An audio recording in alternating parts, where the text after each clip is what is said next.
Selamat sejahtera pelajar. Sekarang kita sambung untuk bahagian 2 bagi bab 6 ketak sama linear dalam 2 pemboleh ubah. Baik, mari kita lihat apa akan kita belajar kali ini. 1. Mewakilkan situasi dalam bentuk sistem ketak sama linear. 2. Membuat dan menentusahkan konjektor tentang titik dalam rantau dan penyelesaian bagi suatu sistem ketak sama linear. 3. Menentukan dan melorek rantau yang memuaskan satu sistem ketak sama linear. Dan keempat, menyelesaikan masalah yang melibatkan sistem ketak sama linear dalam 2 pemboleh ubah. Bahagian 1. Mewakilkan situasi dalam bentuk sistem ketak sama linear. Apa itu sistem ketak sama linear? Ia merupakan gabungan 2 atau lebih ketak sama linear.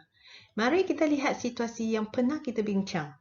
Disebabkan penularan COVID-19, apabila sesi sekolah dibuka semula, dijangka saiz kelas akan dikurangkan mengikut SOP penjarakan sosial, iaitu satu kelas hanya boleh menempatkan maksimum 17 orang.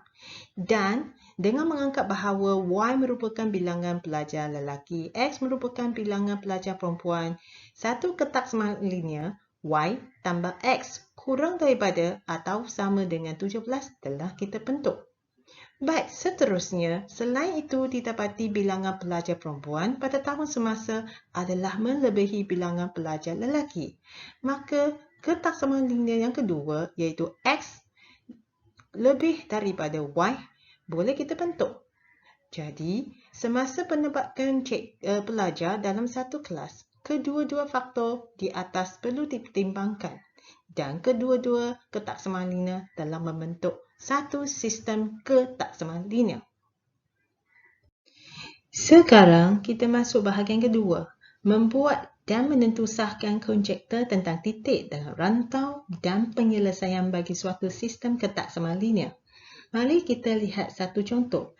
Tentukan rantau yang memuaskan sistem ketaksamaan Y tambah X kurang daripada atau sama dengan 17 dan X lebih besar daripada Y.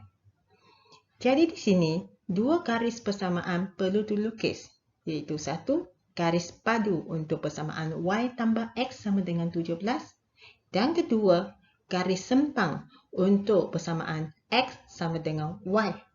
Didapati graf telah dibahagi kepada 4 rantau, iaitu rantau A, rantau B, rantau C dan rantau D. Seterusnya, cari 4 titik yang berada pada 4 rantau tersebut secara rawak seperti yang ditunjukkan pada paparan. Sediakan satu jadual seperti yang ditunjukkan. Gantikan nilai-nilai X dan Y dari koordinat dalam kedua-dua ketaksamaan linear untuk menyemak kebenarannya. Seperti yang pertama, apabila 16 tambah dengan 3 bukan kurang daripada atau sama dengan 17, maka yang ini adalah palsu.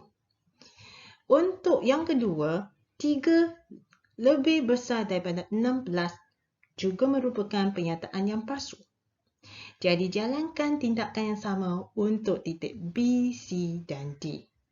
Akhir sekali, didapati hanya rantau D mendapat kebenaran benar untuk kedua-dua ketaksamaan linear.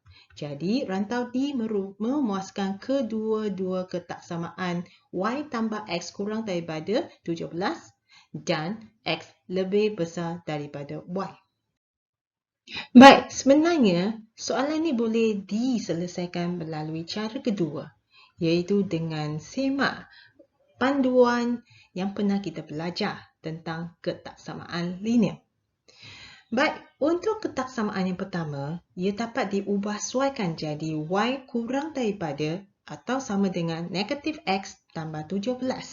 Dengan merujuk pada jadual di atas, didapati rantau di bawah garis padu boleh dilorek, iaitu rantau B dan D. Untuk ketaksamaan linear yang kedua, ia diubah sesuaikan jadi Y kurang daripada X. Maka rantau C dan D merupakan rantau tersebut. Didapati rantau D merupakan kawasan pertindihan untuk kedua-dua ketaksamaan linear. maka kawasan tersebut dilorek. Sebenarnya, kita juga boleh menggunakan graf untuk menyelesaikan masalah yang melibatkan sistem ketaksamaan linear dalam dua pemboleh ubah.